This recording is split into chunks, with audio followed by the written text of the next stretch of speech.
व्यंजक का अधिकतम मान क्या है? देखो 1 में ये व्यंजक लिखा हुआ है, ठीक है, ये ऐसे लिखा हुआ है।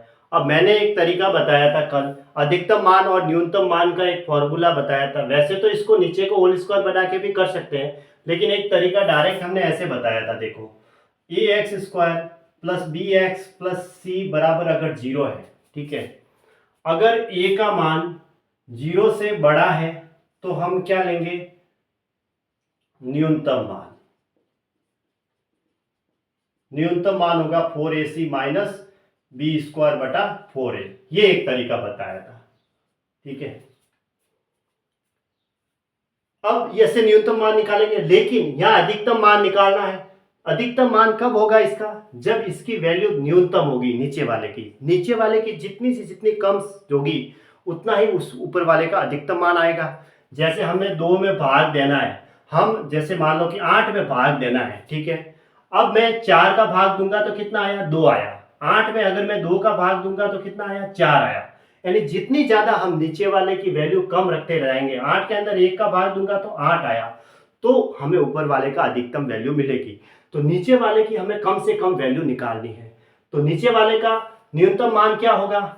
देखो 1/x² प्लस 5x प्लस 10 का अधिकतम मान तब होगा, ठीक है, अधिकतम मान तब होगा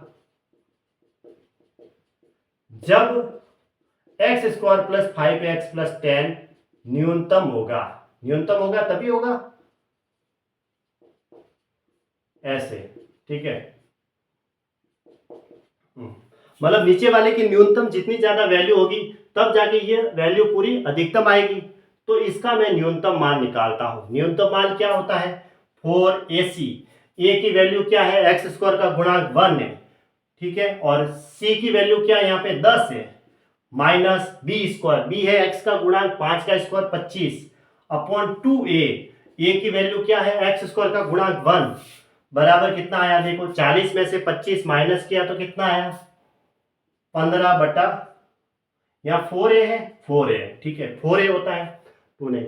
देखो 4ac, a तो है x² का गुणांक 1, c है constant value 10 minus b square, b है x का गुणांक होता है जो कि 5 का स्क्वायर 25 अपॉन 4a होता है। 4a की वैल्यू 1 है, यहाँ पे x² का गुणांक, तो यहाँ 4 आएगा। तो कितना हुआ? 15/4। यानी इसकी न्यूनतम वैल्यू कितनी आई है? 15/4। तो इसका अधिकतम मान कितना होगा? हाईएस्ट, यानी कि मैक्सिमम वैल्यू निकालनी है, मैक्सिमम, ठीक है। तो मैक्सिमम बराबर 1/15/4। इस ये उल्टा हो जाएगा, नीचे अंश बटा हर है तो 4/15 हो जाएगा। ये इसका आंसर हो गया 4/15। ऑप्शन डी सही है। ऐसा नहीं कि 15/4 भर देना, 4/15 है वो राइट आंसर है इसका, क्योंकि नीचे वाली जितनी ज्यादा न्यूनतम होगी तभी तो ये पूरी वैल्यू मैक्सिमम आएगी ऐसे। तो नीचे वाली न्यूनतम वैल्यू हमने ऐसे निकाल दी, 4ac माइनस बी स्क्वायर बटा 4ac, ठीक है। तो 15/4 आई, वो यहाँ रखा, तो अब ये उल्टा हो गया तो 4/15 हो गया ऐसे। अब जैसे समीकरण का अधिकतम मान बताइए, अधिकतम मान बताइए, हाईएस्ट वैल्यू बतानी है। तो देखो a लेस देन 0 है तो अधिकतम होता है ना। अधिकतम कितना होता है? अधिकतम के लिए यही फॉर्मूला है, अधिकतम मान 4ac minus b square upon 4a। यही तरीका लगाना है। क्यों? क्योंकि यहाँ x² का गुणांक क्या है? -5। -5 है वो 0 से छोटा ही होता है, क्योंकि 0 से जितनी भी छोटी वैल्यू सारी नेगेटिव होती है। तो अब तरीका लगा दो। 4a की जगह क्या है? x² का गुणांक -5।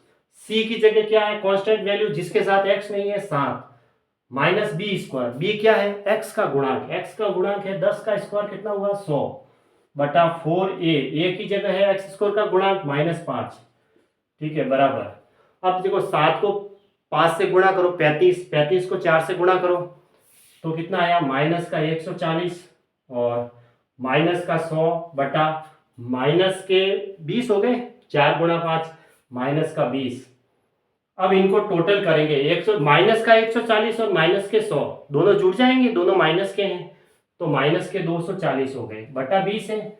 अब ये माइनस के 20 है तो माइनस माइनस तो कट गए और 0 से 0 भी कट गया, 2 से इसको काटा तो 12 आया, तो 12 इसका आंसर हो गया। कौन सा ऑप्शन सही है? ऑप्शन सी सही है, 12।